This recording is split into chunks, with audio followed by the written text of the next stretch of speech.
En primer lugar, gracias por haberme permitido hacer algunas reflexiones sobre la vinculación entre el tema económico, digamos, que es el área de experiencia personal, y cómo esto influye o cómo está vinculado con un desarrollo de las áreas metropolitanas. Lo que voy a tratar de hacer es un repaso de aspectos teóricos. Perdónenme aquellos que estos aspectos teóricos ya los tienen conocidos, pero la idea es poner por lo menos en un pie de igualdad la discusión para todos los que van a trabajar en estos workshops. El punto central, digamos, o los puntos centrales que queremos ver es, en primer lugar, es cómo las áreas metropolitanas mejoran o implican un aporte a la competitividad de los negocios. Es decir, si hay competitividad en los negocios, hay mejores empleos, si hay mejores empleos, digamos, hay mejor calidad de vida, y cómo es esta vinculación entre áreas metropolitanas y los negocios. La segunda cuestión, vamos a tratar de repasar algunas evidencias nacionales e internacionales acerca de cómo es esta vinculación entre competitividad de los negocios o mejora de los negocios y las áreas metropolitanas, la contribución exactamente de las ciudades a esta competitividad. Vamos a tomar un sector como ejemplo. Yo no podía tomar otro sector como ejemplo que no fuera el vitivinícola, digamos, en el que he desarrollado mi vida profesional en los últimos años. Y por último vamos a hacer vamos a dejar algunos highlights, algunas recomendaciones para pensar, digamos, ¿sí? El tema de competitividad de los negocios. El primer concepto, aunque sea muy teórico, y lo quiero dejar escrito y puesto, digamos, para que lo tengamos presente. El gran autor de la competitividad a nivel mundial fue Michael Porter, digamos, y según Porter, la formulación de una estrategia consiste en poner a una empresa, y vamos a hablar de competitividad de negocios, en relación con su entorno. Primera gran definición que va a encontrar, digamos, a las ciudades y a las áreas metropolitanas en directa relación con los negocios. Y comprende acciones ofensivas, defensivas, etcétera, etcétera, frente a las fuerzas competitivas en el sector industrial, es decir, sectores industriales en su entorno, sectores industriales y su entorno, ¿sí? En que está presente, obteniendo así un rendimiento adecuado a la inversión. No hay forma de que las ciudades mejoren o sean, digamos, cooperantes en los negocios si es que no son capaces de mejorar la rentabilidad de las inversiones de aquellas empresas o sectores que se sitúan en las ciudades.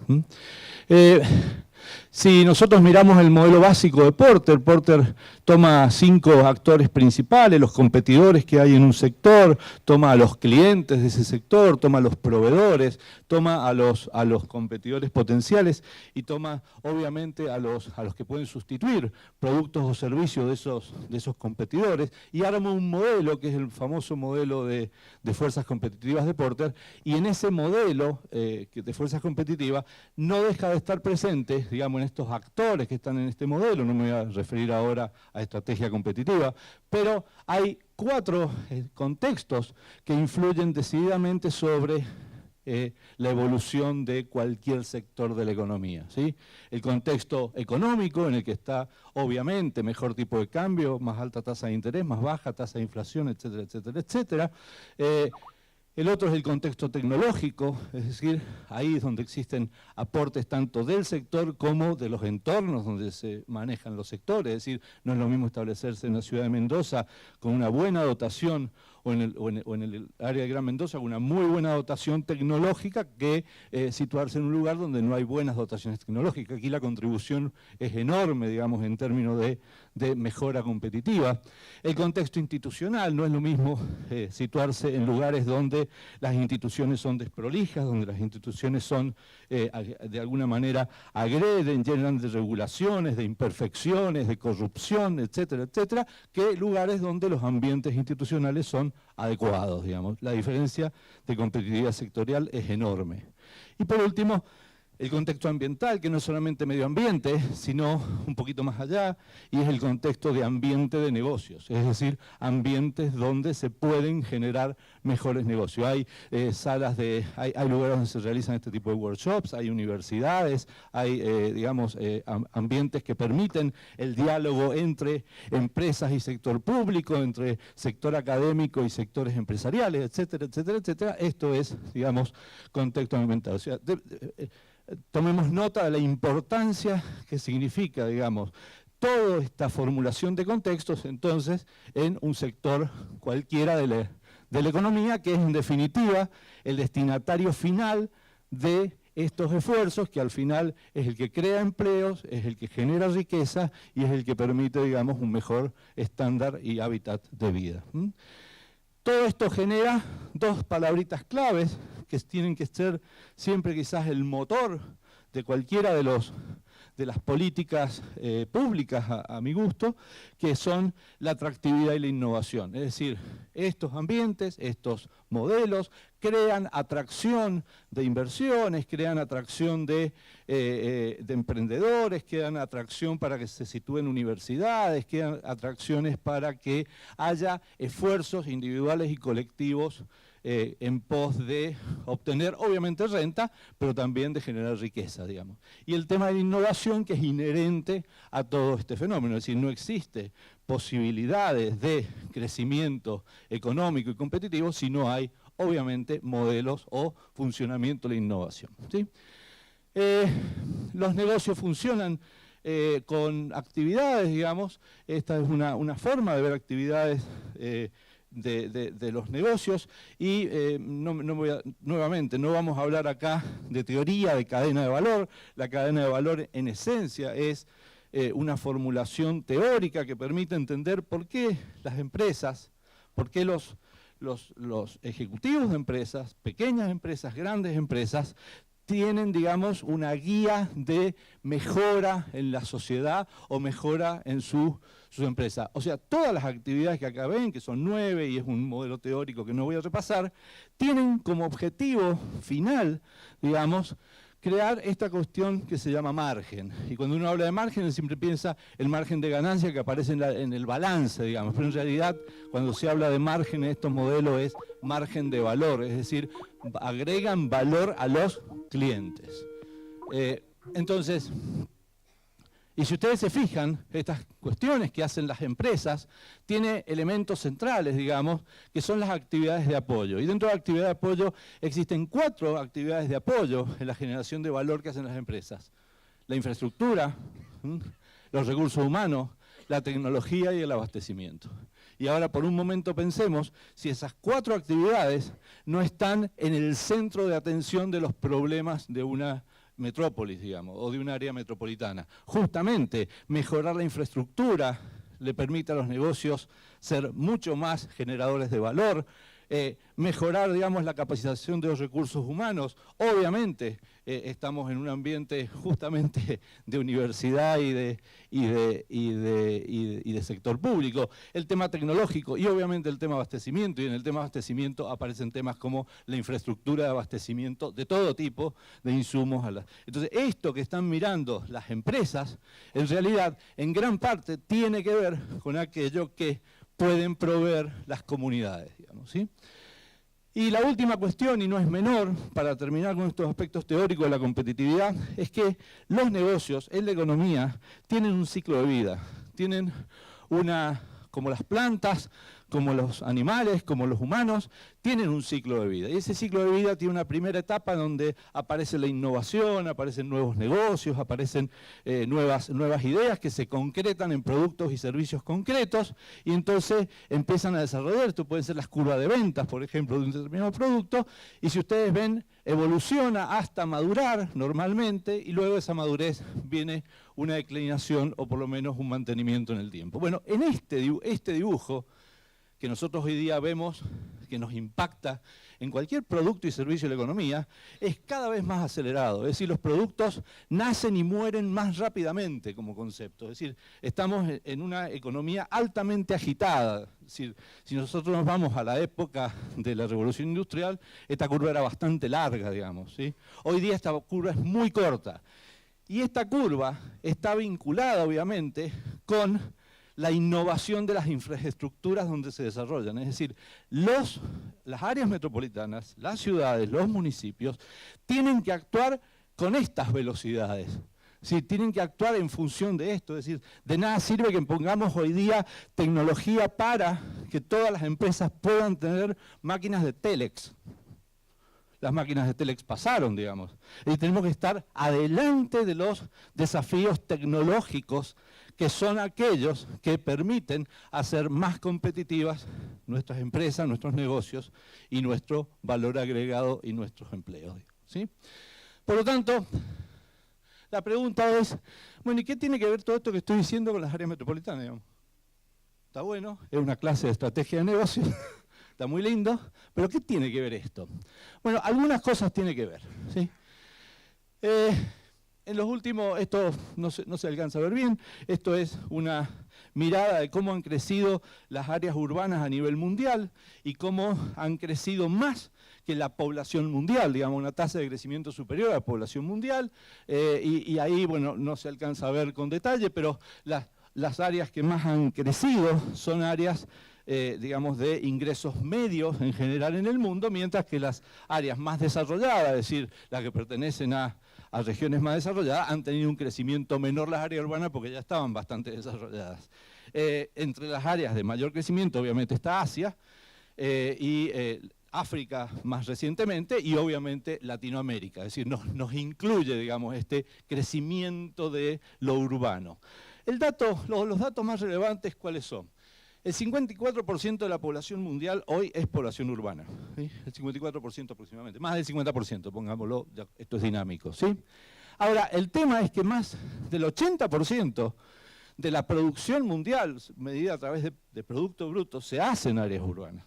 Por lo tanto, la relación entre urbanismo y crecimiento económico es una relación bastante directa, digamos, ¿sí? Pero además de eso,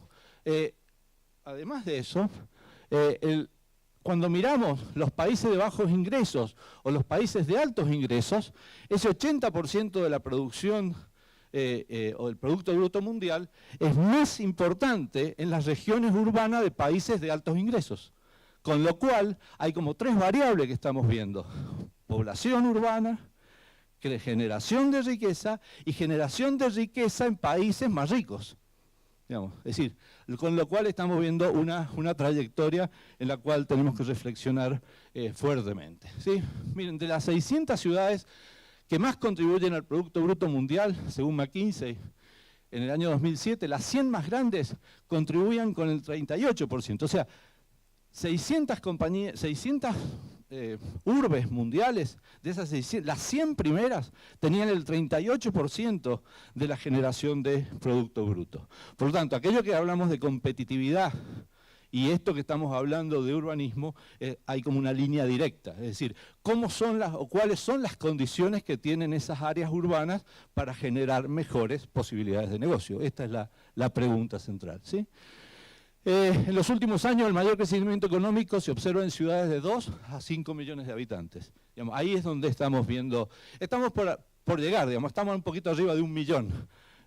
Estamos por llegar, pero estamos en ese grupo de ciudades que están teniendo un muy rápido crecimiento, lo cual crea todo un incentivo, digamos, al trabajo.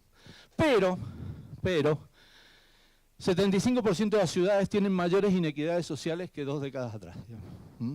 Y este es otro problema del urbanismo.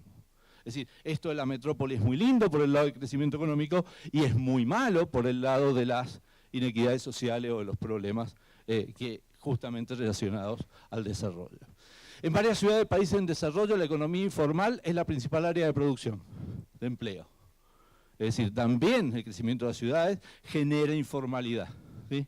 También genera informalidad. Son los temas de que uno podría decir son los efectos no deseados, daños colaterales, no sé, podemos ponerle los nombres que quieran. Pero la realidad es que una cosa existe y la otra también existe, ¿sí?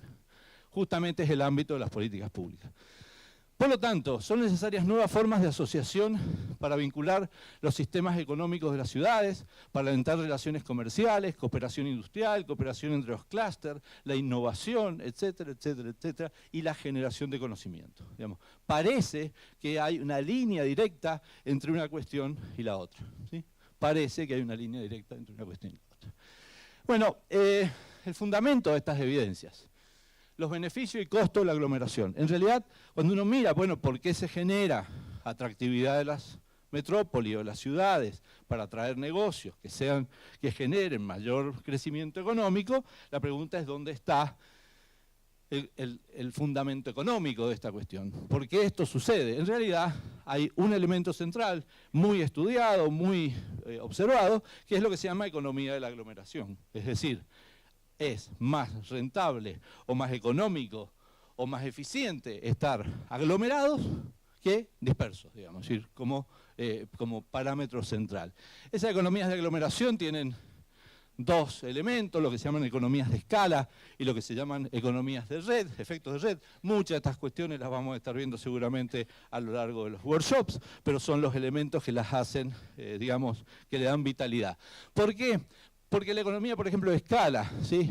Cuando estamos todos más juntos, hay un mercado laboral más interesante para las empresas, hay acceso a bienes más especializados que cuando tenemos dispersión o baja densidad poblacional no lo tenemos.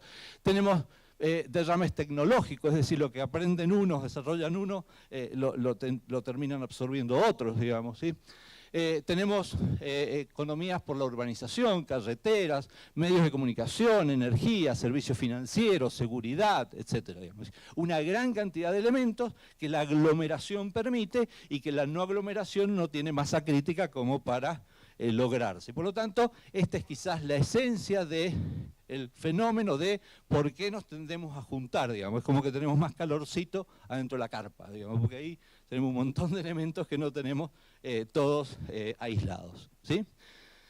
Las economías de aglomeración vienen de menores costos de producción, mayor división y especialización de trabajo, atracción de proveedores y clientes, pero esto tiene además deseconomías de escala. Es decir, hay un punto en el cual la escala deja de ser importante y empiezan a generarse problemas de la escala, digamos, que hay que atender. Como son la mayor competencia para las empresas, es decir, las empresas, es cierto que al principio mientras el mercado se está aglomerando tienen beneficio, pero cuando se está aglomerando en demasía, las empresas dejan de tener beneficio porque empiezan a bajar los precios de los productos, hay más competencia, tienen que pagar más las manos de obra porque se las roban unos a otros, etcétera, etcétera, etcétera. Hay deseconomías, digamos, hay un punto en que empiezan las deseconomías. Empieza a elevarse el costo de las materias primas. Hay obviamente otros problemas muy importantes como son la contaminación, que muchas empresas se ven obligadas a poner, digamos, reservas a esa contaminación que produce, entonces le eleva los costos, regulaciones para hacerlo, hacinamiento y congestión, y obviamente inseguridad y otros problemas sociales. Digamos. Esta es la otra cara que se genera cuando hay demasiada escala, digamos, ¿sí? El resultado definitivo entre economías y deseconomías de aglomeración, obviamente, es el crecimiento y la expansión de las ciudades. Si todo lo vemos como una cuestión natural, llega un punto donde las ciudades dejan de crecer porque empiezan su ritmo de deseconomías de escala a primar sobre las economías, digamos. Es decir, en la primera etapa crecemos libremente, más o menos como el arbolado público de Mendoza, ya que estamos en tema, digamos, cuando creció no habían esos edificios, digamos, ni habían micro que los contaminaran, ni habían, digamos, muchas cosas, digamos, que hoy tenemos. Entonces crecieron libremente. Probablemente si plantamos hoy un plátano, ahí mismo, nunca vamos a alcanzar la misma envergadura que tenía, digamos, porque hoy ya tenemos deseconomía en el crecimiento. Digamos. Esta es la figura en los árboles, como hay algunos agrónomos. Ahora, hay otro tema que no es menor en el tratamiento económico, y es que una cosa es hablar de grandes ciudades, y otra cuestión es hablar de agrupaciones de municipios. Son dos cosas relativamente distintas, ¿sí? Con autonomías municipales, con proyectos políticos individuales, inclusive con proyectos políticos que pertenecen a distintas corrientes políticas, digamos, ¿sí? Por lo tanto, la pregunta central que tenemos que hacernos es, ¿qué pasa en un municipio cuando hay acciones de otro municipio que lo afectan, digamos? Y en esto es lo que tenemos que generar el gran acuerdo. En esto tenemos. Y esto, en economía podemos llamarle de algún modo, pero podemos llamarle externalidades. Es decir, lo que hace el municipio al lado me afecta a mí, positiva o negativamente. ¿Sí? Y entonces la pregunta es cómo nos ponemos de acuerdo para estas cuestiones positivas y negativas, que entra dentro del tema de lo que es la gobernanza del municipio, en definitiva. ¿Sí? Bueno, cuando miramos esto, para no dejar de estar en la economía, si ponemos, por ejemplo, el mercado de las construcciones, ¿no? Allá está el precio de la construcción o de la tierra para construir, y acá está la cantidad disponible, digamos, ¿sí? Existe una demanda y oferta en un determinado lugar, en uno de los departamentos de la ciudad, del Gran Mendoza, perdón, donde hay una demanda de propiedades y una oferta de propiedades. Obviamente esa oferta no es así porque no es infinita, tiene un límite, etcétera, etcétera. Es una simplificación. Ahora, ¿a qué le llamamos externalidad? Bueno, puede ser que la demanda de tierras en un municipio se vea afectada, por ejemplo, y suba porque en otro municipio, digamos, se generaron regulaciones a la construcción. Y como se generaron regulaciones a la construcción en otro municipio, aumenta la demanda por tierras en mi municipio. Aumentó la demanda sin que yo hiciera nada. ¿Sí? O puede ser al revés. Puede ser que haya un plan de mejoras en otro municipio que atrae, digamos, inversiones por lugares que disminuye la demanda por tierras en mi municipio. ¿Sí? Y esto puede pasar también con la oferta. Puede ser que los costos míos crezcan y sean más altos, digamos, para producir la misma cantidad de unidades habitacionales porque haya programas en otro municipio, como por ejemplo programas que mejoren o empeoren, digamos, mis costos de algún modo, como podría ser que haya otro municipio que se le ocurrió hacer algo que desmejora la accesibilidad al mío, por ejemplo. Entonces me aumentó mi costo sin que yo hiciera nada, o me disminuyó mi costo sin que yo hiciera nada. En definitiva, la coordinación de los municipios, en gran medida tiene que ver lo que veíamos antes, que era la mayor generación de riqueza posible, pero tiene que atender este tema, que es el tema de cómo ponernos de acuerdo para no crearnos, o para que las cosas que hagamos sean cuestiones que beneficien al conjunto, y que además, si yo le genero una externalidad positiva a otro, y yo tuve el costo, por lo menos tener algo del beneficio de esa externalidad que le produje, digamos. Es decir, alguna compensación. La vieja discusión de los sistemas de transporte, ¿no? Los sistemas de transporte que pagan determinados impuestos pasan por mi municipio y yo no me beneficio por esos impuestos o subsidios, digamos. Entonces me rompen las calles a mí, pero lo que dan es beneficio a habitantes de otro municipio.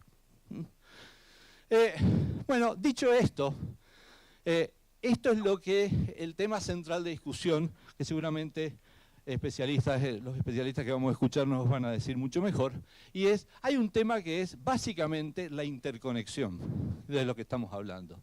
La primera interconexión que tenemos que hablar es la interconexión entre los municipios. Pero luego vienen las interrelaciones entre las ciudades, ¿sí?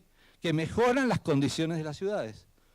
Y vienen las interrelaciones internacionales en un mundo global. Es decir, que la primera interrelación que tenemos que resolver es la interrelación entre las ciudades de una metrópolis, digamos, que es el caso que nos ocupa. Entonces, las ciudades están cada vez más interconectadas. Bueno, esto le genera, digamos, esta interconexión genera esencialmente mejoras en las calidades de los empleos. ¿Ah? Este tema de que nosotros ahora, cuando llamamos un 0800 nos atiende un puertorriqueño, digamos, es exactamente esto que estamos hablando, digamos. Y entonces le dimos posibilidades de trabajo, la tecnología dio posibilidad de trabajo a un habitante de puertorriqueño que además está viviendo en Miami. ¿Ah? Y esto es la interconexión de la que estamos hablando en un ejemplo muy simple, digamos. ¿Cómo logramos mejorar la interconexión de nuestras ciudades? ¿Sí? Porque esto nos da mayores oportunidades para los negocios. El crecimiento económico mundial y la capacidad de las ciudades de participar y competir en la economía global es así una condición para guiar las políticas públicas. Es decir, si es cierto que la aglomeración trae beneficios, y si es cierto que eso mejora los empleos, y si es cierto que eso genera riqueza, y si es cierto que la interconexión mejora además todos estos beneficios, ¿cómo logramos unir todos estos cabos? Es responsabilidad de las autoridades nacionales, regionales y municipales asegurar esta integración. Es exactamente lo que estamos hablando, ¿sí? El tema de los cambios tecnológicos y la innovación, ya lo vimos con la curvita esta que hicimos de los cambios tecnológicos, ¿no? El cambio tecnológico afecta el cómo y el dónde el ingreso y el crecimiento se generan. Lamentablemente, o positivamente, los cambios tecnológicos están migrando las ubicaciones de los negocios en el mundo. ¿Y por qué si no? Desde hace algunos años vemos el fenómeno de la industria del cine en la India, o la industria, digamos, obviamente de las telecomunicaciones en la India. Es decir, ¿qué es lo que ha habido ahí? Ha habido cambios tecnológicos en búsqueda de mejores condiciones para situar las inversiones en esos campos, digamos. Entonces, la pregunta es qué tenemos que hacer para que esos campos se desarrollen acá y no se desarrollen en otro lado, como concepto general. La mayoría de los nuevos negocios comienzan hoy día. Además del crecimiento económico, la mayoría de los nuevos negocios hoy se generan en las áreas metropolitanas del mundo.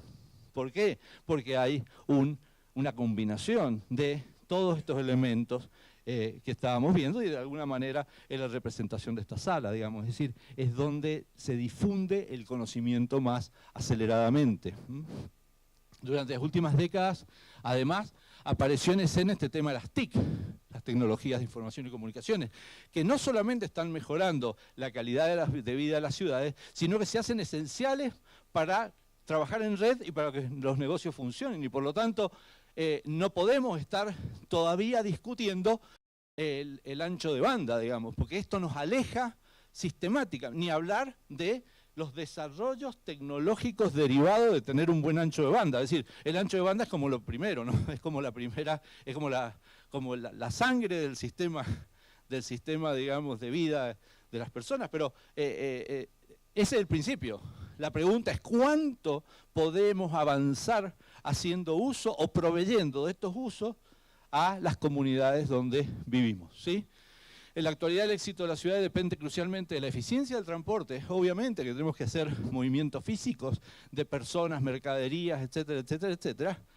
Transportes de todo tipo, pero además tenemos que vincularlos con la comunicación y la información. Esto es como un núcleo que está hoy día presente.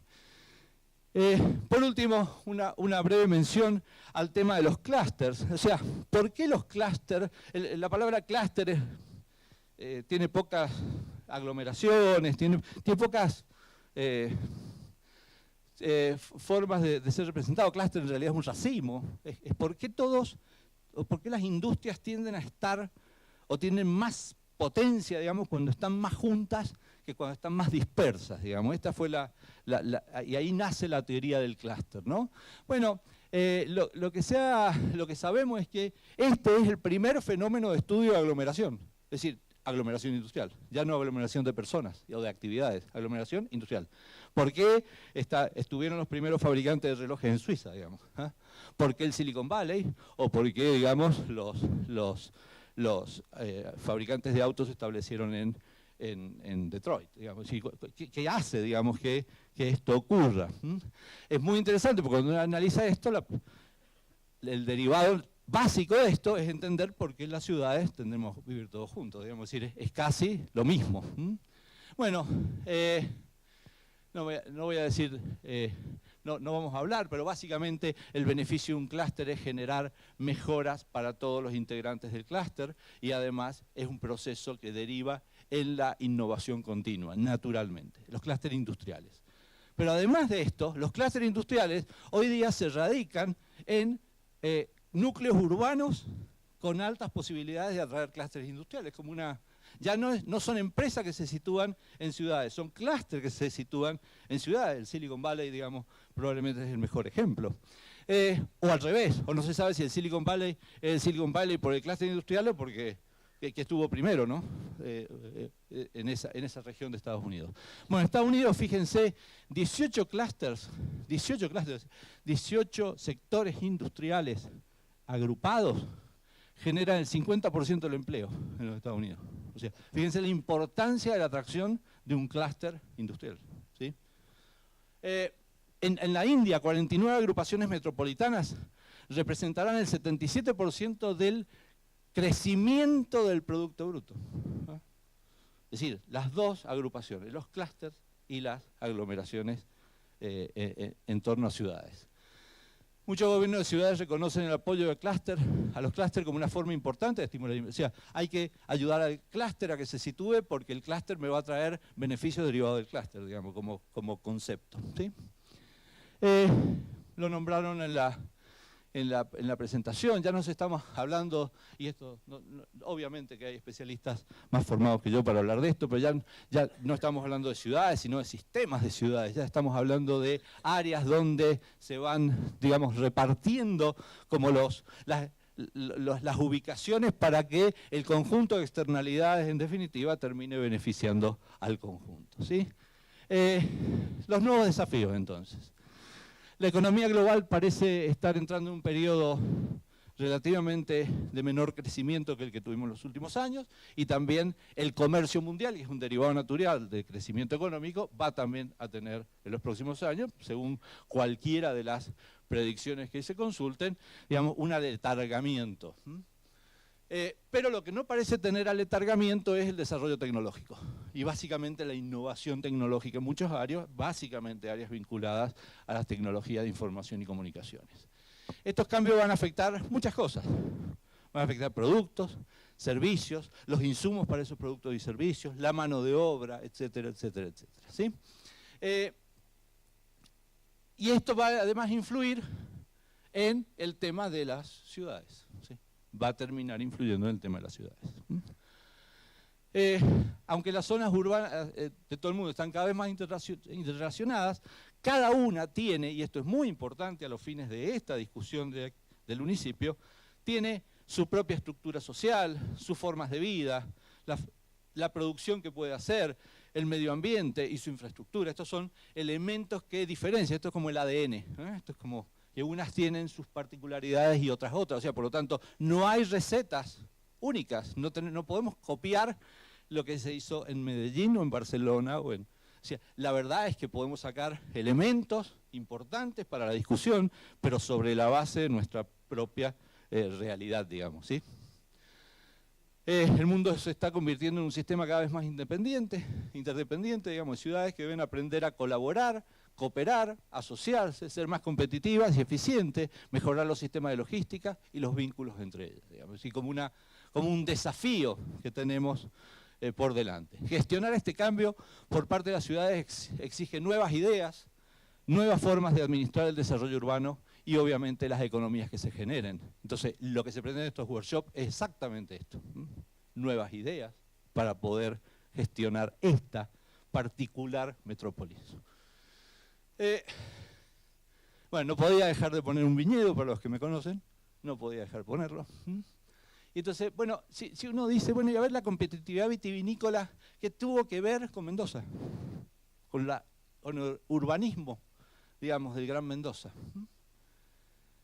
El sector vitivinícola argentino es uno de los principales clústeres de la Argentina, es uno de los sectores que más ha demostrado tener aquellos elementos que lo identifican como un clúster, digamos, no cualquier, no es juntos pero no revueltos, digamos, es decir, una cosa es estar juntos y otra cosa es que sea clúster, son dos cosas bastante distintas. El sector vitivinícola tiene condiciones para ser analizado como un clúster, ¿sí? Le faltan algunas etapas, pero bueno.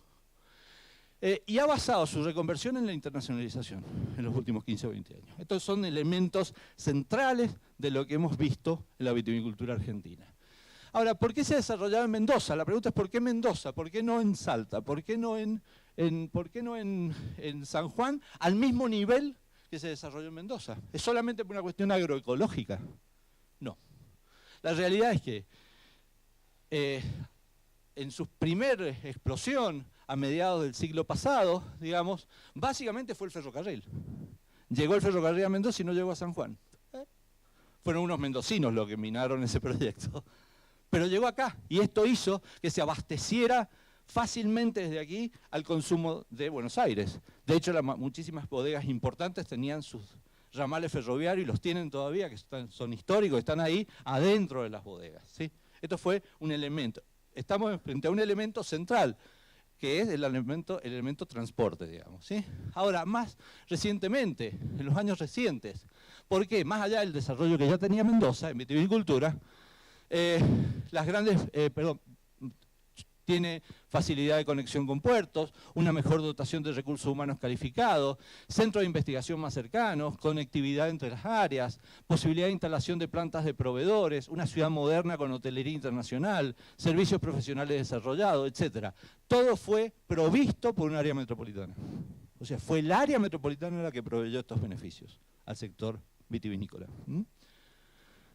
La vinculación con otros sectores, por ejemplo el turismo, que Mendoza atraiga turistas, ha hecho que se genere el enoturismo, además de que las bodegas tuvieron que hacer también sus propias instalaciones para recibirlo, pero tuvo que haber llegada de turistas a Mendoza, que venían por otra cosa, no por las bodegas.